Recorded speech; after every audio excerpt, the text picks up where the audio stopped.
તો vibrant Gujarat summit અંતર્ગત ભરૂચ ખાતે મહત્વની પેટ્રોકેમિકલ સમિટનું આયોજન થવા જઈ રહ્યું છે।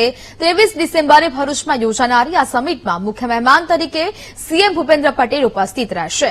પ્રી વાયબ્રન્ટ સમિટ યોજાનાર આ બેઠકમાં સીએમ સાથે કેન્દ્રીય આરોગ્ય મંત્રી ડોક્ટર મનસુખ માંડવિયા પણ ઉપસ્થિત રહેશે।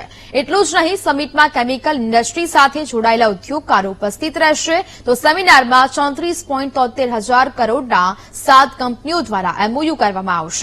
સમિટને લઈને રાજ્યના અધિક મુખ્ય સચિવ પંકજ જોશીએ સમગ્ર મામલે માહિતી આપી છે।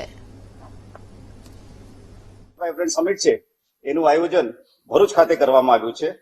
આપ જાણો છો તેમ ભરૂચ આજે ગુજરાતનું એક ઇન્ડસ્ટ્રીયલ હબ છે, જેની આસપાસ બીજી કેટલીક જીઆઈડીસી નો પણ સમાવેશ થાય છે, જેમાં અંકલેશ્વર જીઆઈડીસી, ઝઘડિયા જીઆઈડીસી, દહેજ જીઆઈડીસી, પનોલી જીઆઈડીસી પણ આવેલી છે। આજના આ પ્રેસ કોન્ફરન્સના માધ્યમથી હું ઉદ્યોગ જગતના રોકાણકારો, નિકાસકારો, પ્રેસ અને મીડિયાના મિત્રોને અપીલ કરીશ કે આ પ્રી વાયબ્રન્ટ સમિટમાં સામેલ થઈ આપ સૌ એનો ભાગીદાર થાઓ। મિત્રો, મને જણાવતા ખૂબ જ આનંદ થાય છે કે આ સમિટ દરમિયાન 7 કંપનીઓ દ્વારા લગભગ 34,733 કરોડ ના એમઓયુ પણ થશે।